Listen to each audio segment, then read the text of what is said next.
Welcome back to the deep dive. Our mission today is, well, pretty focused, getting you up to speed quickly on the major eukaryotic microbes and parasites. hmm You've shared some great sources covering fungi, algae, protozoans, and helminths. We're going to pull out the key stuff you need. Think adaptive strategies, structures. Yeah, and it's really important we take a moment away from bacteria and viruses. I mean, historically, they grab all the headlines, right? Black Death, the flu. Totally. But these eukaryotes, fungi, algae, worms, protozoa, they're significant players in human health, too. And honestly, often underestimated. They present very different challenges. Because they're eukaryotes, so like our own cells in a way, more complex. Exactly. We're talking organisms that are generally bigger. They've got complex internal bits, organelles, Yeah. and their genetics. Well, classifying them is tricky. Taxonomy is always shifting, moving more towards looking at molecular characteristics because just looking at them isn't always enough. Yeah, appearances can be deceiving, which kind of sets the stage for understanding the danger, doesn't it? It- I mean, you look at that 2012 fungal meningitis outbreak traced back to contaminated steroid injections. Over 750 people affected. It just shows these aren't minor players. No, absolutely not. A serious public health issue. Okay, so let's unpack this. We're moving beyond those simpler prokaryotic cells.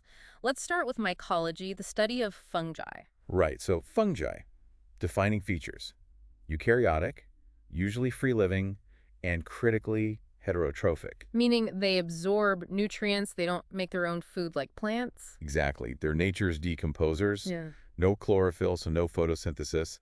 They break down organic matter. And we see them in different forms, right? Microscopic yeasts and molds, or, the mushrooms we see macroscopically. Correct.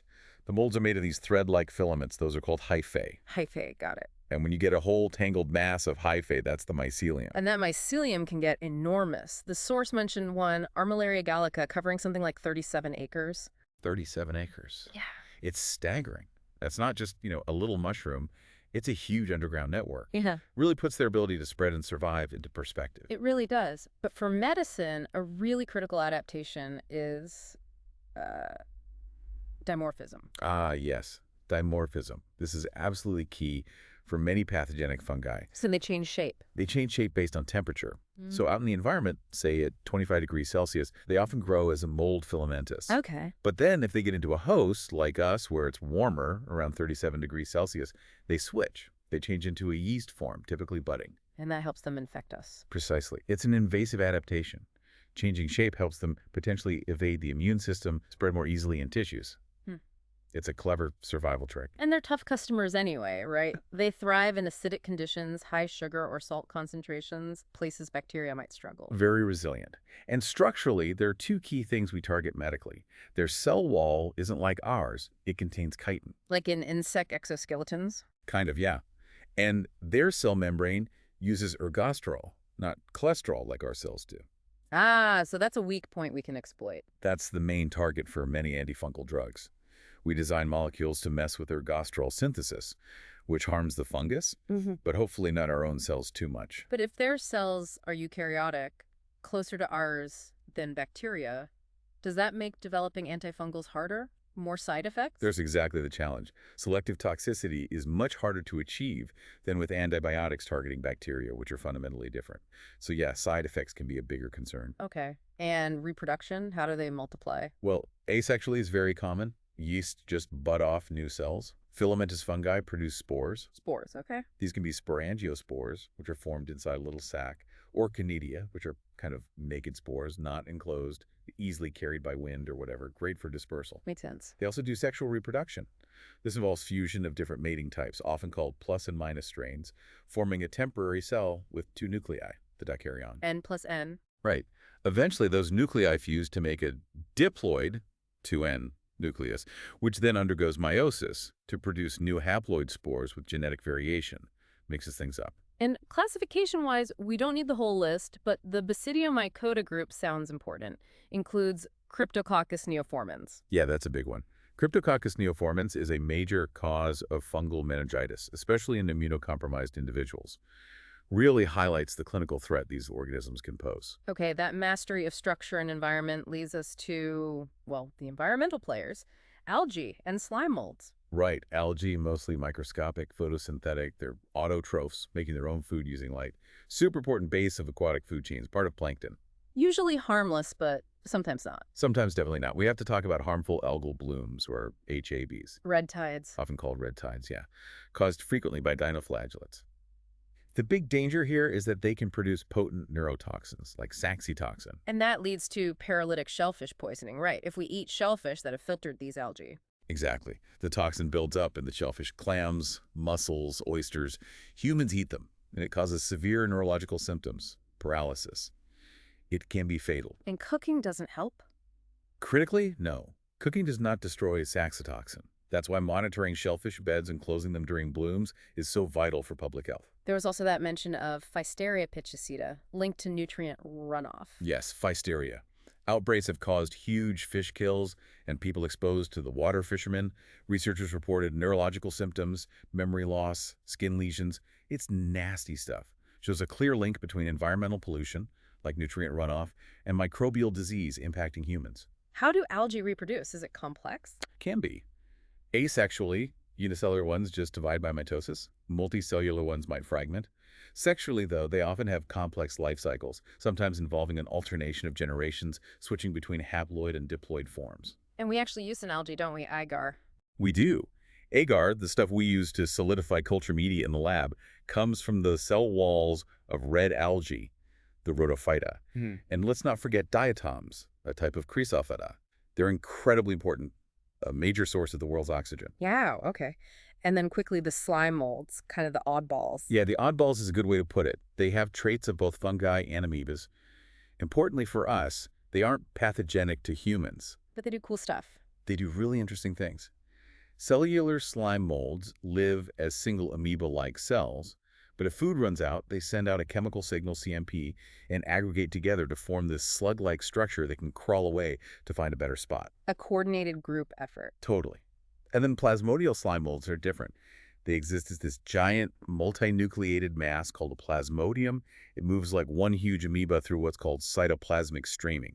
Really shows the amazing diversity of eukaryotic life strategies. Okay, building on that idea of movement and specialized forms, let's hit the protozoans, some really significant human pathogens in this group. Definitely. Protozoa.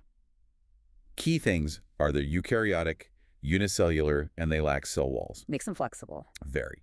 And they move using cilia, flagella, or those temporary foot-like projections, pseudopods. They need moisture to live. How do they eat? Mostly chemoheterotrophs. They engulf bacteria, bits of organic matter, sometimes host tissues. And they have that two-stage life cycle thing, right? Trophozoite and cyst. Yes, this is crucial for many parasitic protozoa. The trophozoite is the active, feeding, moving stage. This is usually the stage that causes disease symptoms. Okay.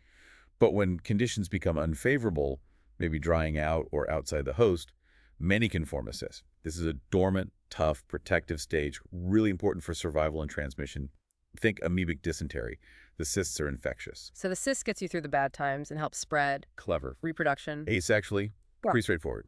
Fission, budding, but some do some suppose schizogony. Schizogony. Yeah, the nucleus divides multiple times before the cell itself divides. So one cell ends up producing many daughter cells all at once. Very efficient multiplication. Wow. And sexually. Some groups, like the ciliates, do conjugation.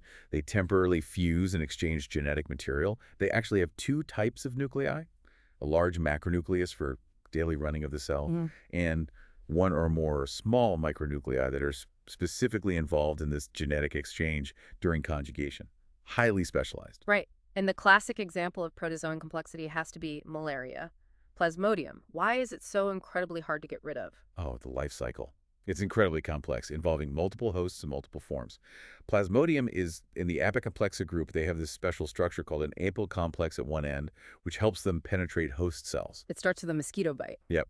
An infected Anopheles mosquito. That's the definitive host where sexual reproduction happens, bites someone, and injects sporozoites. That's the infective stage. And those go to the liver. Straight to the liver.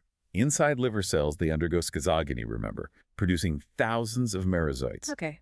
Merozoites are unleashed from the liver. And they invade red blood cells. Inside the RBCs, they multiply again, feeding on hemoglobin. Then the RBCs burst, releasing more merozoites to infect more RBCs, plus toxic waste products. That bursting is what causes the classic cycles of fever and chills and malaria. A devastating cycle. It is. And crucially, some of those merozoites inside RBCs don't just replicate, they develop into male and female gametocytes. Ah, the sexual stage precursor. Exactly. So when another Anopheles mosquito bites this infected person, it sucks up these gametocytes. They mature into gametes in the mosquito gut, fertilization occurs, and the whole cycle starts again, eventually producing sporozoites in the mosquito's salivary glands, ready to infect the next person. So you've got stages in the mosquito, the human liver, the human bloodstream. Precisely. Which means you need interventions that target the mosquito vector, drugs that hit the liver stage, and drugs that kill the parasites in the blood.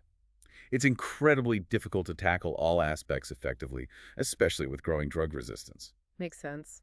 We should also quickly mention other groups like Archaezoa, Giardia. Right, Giardia lamblia Yeah. causes giardiasis, Trichomonas vaginalis. These are interesting because they lack typical mitochondria. They have structures called mitosomes instead, found in anaerobic environments. And the Amoebozoa, besides the dysentery amoeba. Yes, includes Entamoeba histolytica, causing amoebic dysentery, but also the really frightening one, Naegleria fowleri.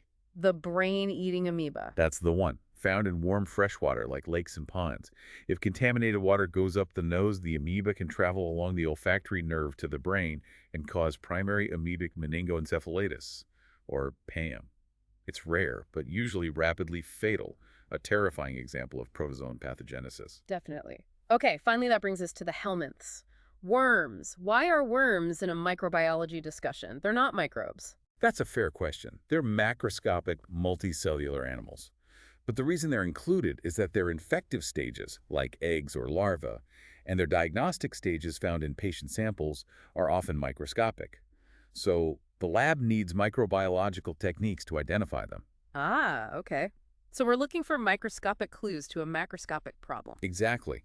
These are complex eukaryotes with organ systems, but the parasitic ones are highly specialized. Often their reproductive systems are huge and dominant, while things like digestive or nervous systems might be reduced. They're optimized for infection and reproduction within the host. And complex life cycles seem to be the norm here too. Intermediate hosts. Very common.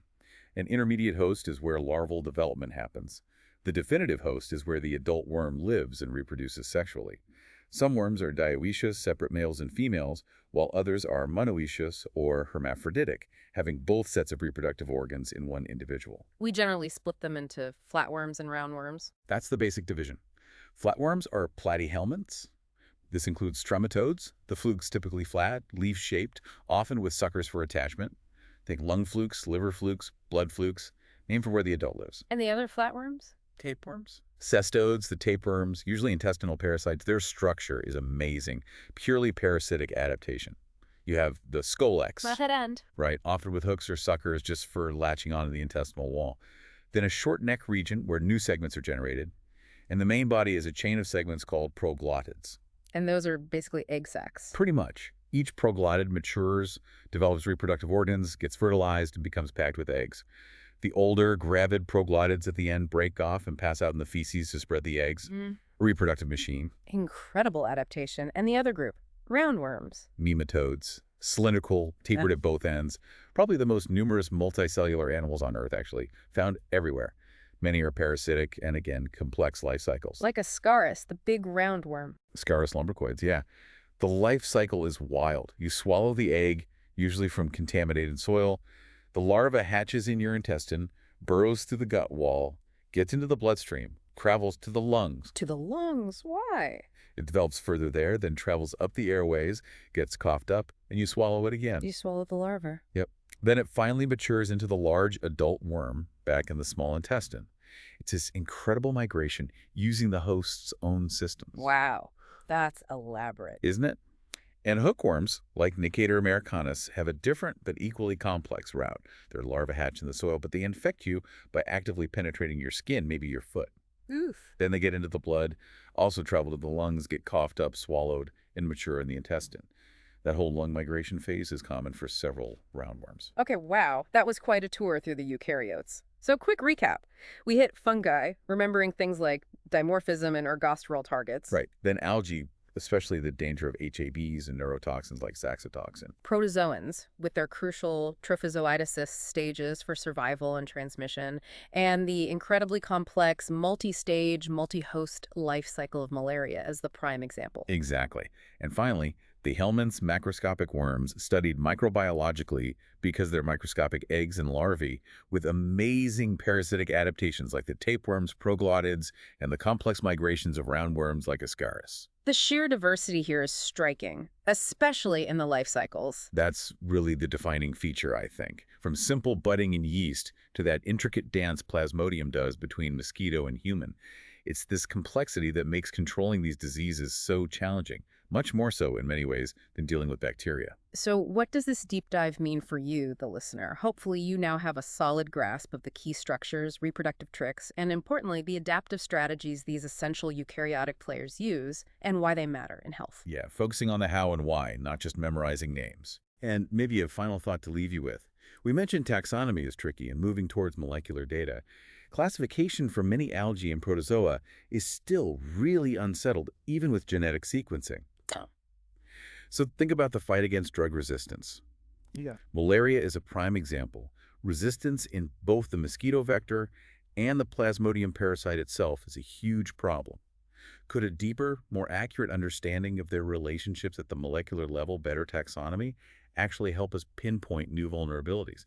Could it be key to designing the next generation of effective treatments against these complex, often shape-shifting enemies? Using molecular identity to find new weaknesses, that's a fascinating challenge. It really is. Something for the next generation of scientists. Absolutely. Well, thank you for joining us for this deep dive into the world of eukaryotic microbes and parasites. Pleasure talking through it. Until next time.